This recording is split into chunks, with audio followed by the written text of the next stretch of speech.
Vous et moi, depuis des années, quand on a une question sur un sujet précis, qu'est-ce qu'on fait en premier? On demande toujours à tonton Google. Pourquoi? Parce que tout simplement c'était le meilleur depuis tout ce temps. Mais ce qui s'est passé, c'est que avec l'avènement de l'IA et notamment donc de ChatGPT dont on a déjà parlé dans une autre vidéo, parce que oui, actuellement, dans le monde, Google est en moyenne à 90% de part de marché sur les moteurs de recherche. Même en France, c'est 95%. Sauf que avec l'arrivée de ChatGPT en novembre 2022, ce qui s'est passé, tout simplement, c'est que l'IA a fait trembler les murs de Google et Microsoft en a profité pour son moteur de recherche Bing. Bing a voulu et a installé directement ChatGPT dans son moteur de recherche pour accélérer la recherche beaucoup plus précise pour ses utilisateurs. Et donc Google a dû annoncer dans la panique la création donc de leur IA générative et ils ont donc annoncé Bard en février 2023. Certes, un petit peu plus tard que Microsoft avec leurs annonces de ChatGPT. Et ce qui s'est passé tout simplement, c'est que d'un seul coup, avec l'erreur qu'a fait Bard sur une question posée, l'entreprise Google, donc Alphabet, a perdu 100 milliards en bourse en quelques jours. Et d'ailleurs, c'est intéressant de noter parce que depuis que Microsoft a proposé d'installer ChatGPT dans son moteur de recherche, l'entreprise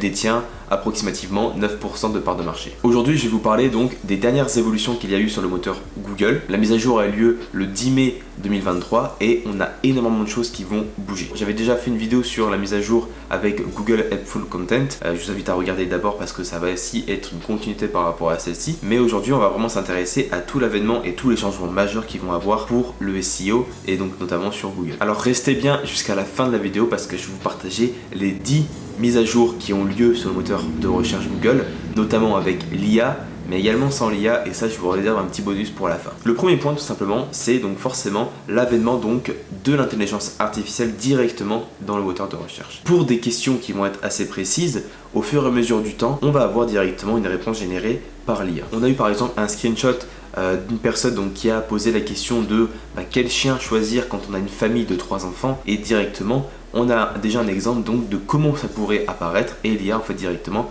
donne ses ressources directement en position 0 forcément. Ça pose beaucoup de questions sur l'avenir du SEO, mais passons directement au point numéro 2 qui est directement lié au premier. La deuxième mise à jour majeure de Google, c'est l'intégration donc directement des liens dans les widgets donc de l'IA. Donc si vous vous demandez quel est le chien qu'il vous faut quand vous avez une famille de 3 enfants, l'IA va vous fournir une réponse et va également vous fournir 3 liens donc directement issus des résultats organiques pour approfondir vos recherches. Donc ce par exemple des articles de blog ou autres éléments qui pourraient aider donc l'utilisateur à répondre au mieux à votre question. Le troisième point, c'est tout simplement les ads, donc le SEA et donc les résultats payants qui seront encore plus en première place. Le seul problème, c'est comment est-ce que les ads vont se placer si on a par exemple l'IA qui va répondre à de plus en plus de questions qui vont être donc automatiquement générées. Quand on prenait l'exemple de quel chien choisir quand on a une famille de 3 enfants, là forcément c'est une question tellement spécifique que l'IA peut y répondre assez facilement. Mais par contre si demain on dit tout simplement SPA chien Bordeaux par exemple, est-ce que l'IA va nous proposer différentes solutions ou alors directement est-ce qu'il sera encore possible par exemple pour la SPA, imaginons de faire une pub, je ne sais même pas si c'est possible honnêtement, mais est-ce que ça sera possible pour les ads de se passer toujours en haut quand la recherche de generative avec l'IA sera également présente? Ça c'est une question aussi également qu'on peut se poser. La quatrième mise à jour, c'est tout simplement la réinvention donc du shopping, donc de Google Shopping. Auparavant, on cherchait par exemple basket femme blanche, on avait des liens directement avec donc Google Shopping, on avait directement donc des produits qui pouvaient nous être proposés. Dites-vous que maintenant Google va pouvoir vous donner des recommandations et également des explications par rapport à ce que vous recherchez. Donc là l'IA par exemple pourra vous donner directement des conseils sur ce que vous recherchez, donc sur une basket blanche pour femme ou également des recommandations de produits. Alors ce qui est bien c'est que ça donne encore plus d'informations pour l'utilisateur, mais par contre ça donne encore plus de travail donc aux personnes qui gèrent donc toute cette partie là, donc Google Shopping, et notamment pour les personnes qui font du e-commerce. Le cinquième point, c'est tout simplement la suppression des People Also Ask. Les People Also Ask, c'était une boîte à questions qui était directement dans les résultats de recherche, généralement dans les premières positions, entre la première et la cinquième. C'était des questions qui étaient le plus souvent posées par des utilisateurs sur un sujet précis. Quand on tapait reconversion professionnelle, on avait tout simplement une liste de questions que se posait la majorité des gens sur la reconversion professionnelle. Et c'était une stratégie aussi qu'on pouvait utiliser, nous les SEO, pour pouvoir du coup couvrir la totalité des questions que pouvait se poser un internaute et également répondre au mieux à l'intention de recherche. Et bien là maintenant, les People Also Ask seront remplacés par des Ask a Follow-up. L'utilité est toujours la même, c'est d'aider l'utilisateur à approfondir un sujet en particulier. Le sixième point, c'est tout simplement les comparaisons locales. Imaginons que vous recherchez un restaurant sur Bruxelles, un restaurant donc du type italien. Vous avez envie de manger des pâtes quand vous êtes à Bruxelles et forcément vous pouvez vous demander directement quel est le meilleur restaurant italien à Bruxelles. Vous allez pouvoir poser directement votre question dans Google et l'IA en fait pourra vous proposer une comparaison, donc déjà de plusieurs images pour pouvoir vous aider à choisir le meilleur restaurant, mais également à mettre en place des avis qui seront directement sous les plats ou du moins sous les différentes slots de comparaison. On va dire que la fiche Google Business Profile pourra évoluer potentiellement avec par exemple une intégration dans l'IA. Si vous cherchez un plat italien à Bruxelles, là généralement on va avoir beaucoup plus de concurrence et forcément ceux qui auront par exemple de meilleurs avis ou de plus belles photos et de meilleures descriptions pourront donc être favorisés par rapport aux personnes qui donc cherchent un sujet ou du moins un service particulier. Le septième point, c'est tout simplement le changement de What is X. What is X, c'est un exemple de question qu'on pourrait se poser, c'est par exemple qu'est-ce qu'une orange? Une orange, généralement quand on posait ça directement dans Google, on avait souvent des featured snippets, donc où Wikipédia notamment répondait directement à la question, donnait plus d'informations. Là généralement, l'IA va pouvoir en fait nous donner directement cette réponse. Donc potentiellement on peut estimer que Wikipédia va prendre un petit tir par rapport à ça. Wikipédia c'est vraiment les champions pour pouvoir répondre à énormément de sujets particuliers pour apparaître le plus dans les featured snippets. Et là avec l'IA, malheureusement je pense que Wikipédia pourrait prendre un petit coup par rapport à ça parce que tout simplement si l'IA peut répondre directement à toutes sortes de questions sur what is an orange, forcément Wikipédia n'a plus aucun intérêt. Le huitième point, c'est tout simplement la découverte et la création avec l'IA. Alors je pense que beaucoup de personnes ont testé ChatGPT et forcément on peut lui faire n'importe quoi.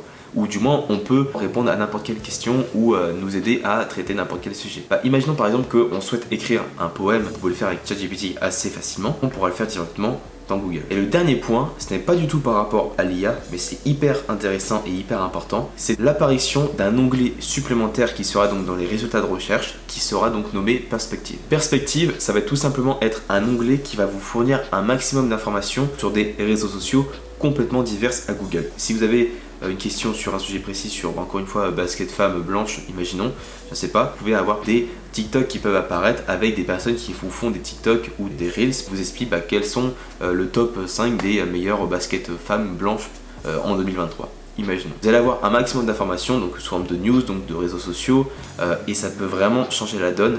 Et donc c'est hyper intéressant parce que ça nous encourage à diversifier nos canaux d'acquisition, également à proposer du contenu hors de Google. Alors concrètement, en conclusion, qu'est-ce que ça veut dire pour toutes les personnes qui font du SEO en 2023 et pour les années futures? Honnêtement, moi ça m'inquiète pas forcément. Pourquoi? Parce qu'en fait c'est vraiment le cœur du SEO, c'est de toujours s'adapter parce que tout simplement ça bouge tous les mois. Les personnes qui vont faire du SEO comme il y a 10 ans vont tout simplement mourir dans les années futures et je passe vraiment pas mes mots. Pourquoi? Parce que tout simplement il y a tellement d'innovations, de changements, de concurrence qui font beaucoup de choses, et notamment avec l'IA qui a beaucoup accéléré les dernières évolutions, que forcément si vous vous adaptez pas, vous allez tout simplement mourir parce que vous allez plus être à la page et vous attirerez plus non plus de trafic pour pouvoir développer votre site. Donc 3 éléments vraiment majeurs à retenir. Le premier, c'est lequel? C'est tout simplement de travailler pour ressortir sur ces widgets qui vont donc vraiment exploser dans les années futures. L'objectif, c'est plus forcément d'écrire pour être en position 1, mais c'est de travailler pour être cité dans les sources ou du moins dans les articles pour approfondir quand l'IA va pouvoir proposer une réponse sur un sujet précis. L'IA va pas proposer 10 résultats à chaque fois sur un sujet précis. Il va en proposer par exemple 2 ou 3, imaginons. Si on en propose 3, forcément, le deuxième point, c'est tout simplement que la concurrence va être de pire en pire. Avant, on disait que la meilleure façon de cacher un cadavre, c'est de le mettre à la page 2 de Google. Il y a encore quelques années, c'était vrai. Maintenant, honnêtement, je pense qu'à partir de la position 7, on peut dire que ça ne sert plus à rien. Parce que quand aujourd'hui vous êtes positionné entre la 6e et la 10e position, même là vous captez vraiment une infime partie du trafic, ce qui est complètement dérisoire. Donc là maintenant il va falloir travailler vraiment pour être entre la première position et la 6e position. De 1 pour pouvoir capter du trafic beaucoup plus facilement, mais également de 2 pour pouvoir être cité, comme je le disais juste avant, dans les sujets à approfondir que l'IA pourra proposer à un internaute. Là où on peut également se poser une question, c'est sur les CTR, donc le taux de clic. Au fur et à mesure, on aura de moins de clics sur nos résultats, même si Google a démenti ça et qu'il continuerait d'apporter du trafic qualifié au site web, donc notamment aux personnes qui font du SEO. Il va falloir aussi travailler sur son CTR pour attirer un petit peu plus, ou du moins utiliser un petit peu plus de copywriting pour pouvoir attirer l'attention de l'internaute à cliquer sur notre lien. Le troisième point, c'est tout simplement en lien avec donc le Google Helpful Content qui a eu lieu donc l'an dernier, donc au Q4, c'était en septembre 2022. Ce qu'il va falloir se dire, c'est que tout simplement pour pouvoir utiliser l'IA et pour pouvoir générer des réponses de qualité à l'internaute, forcément il va vraiment aller chercher donc du contenu encore plus qualitatif. Donc là, votre job, c'est tout simplement de travailler encore plus l'intention de recherche pour couvrir encore une fois la totalité des questions d'un internaute sur un sujet précis, mais également de renforcer tout ce qu'on avait vu donc sur la mise à jour de Google Helpful Content. Je vous invite à aller voir la vidéo. Si vous vous en rappelez plus, il faut être 10 fois meilleur que ses concurrents pour pouvoir vraiment se placer devant et avoir une chance donc de capter une part du trafic et une part du gâteau pour pouvoir développer son site, faire du business tout simplement. J'espère que la vidéo vous a plu et que vous avez appris des choses. J'étais vraiment hyper intéressé et donc forcément très excité à l'idée de vous partager ces dernières évolutions sur Google, notamment avec l'avènement donc de l'IA qui a vraiment tout explosé. Je continuerai de vous faire des vidéos comme ceci pour l'actualité, pour pouvoir vraiment vous tenir au courant et vous aider également à vous adapter au fur et à mesure. N'hésitez pas à laisser un like, à commenter et à surtout partager vos opinions sur l'IA ou sur Google ou sur vos inquiétudes. Je me ferai un plaisir de vous répondre ou justement d'avoir des débats. Moi je trouve ça intéressant et surtout s'il y a des personnes qui font du SEO comme moi, n'hésitez pas à commenter. Je suis ouvert vraiment à tous les débats, j'adore ça. N'hésitez pas donc encore une fois à vous abonner et à partager la vidéo à des personnes qui font du SEO, qui ont des sites qui pourraient donc potentiellement trouver cette vidéo utile. Et moi en attendant, je vous dis à très bientôt pour une prochaine vidéo sur le SEO et l'IA. Salut!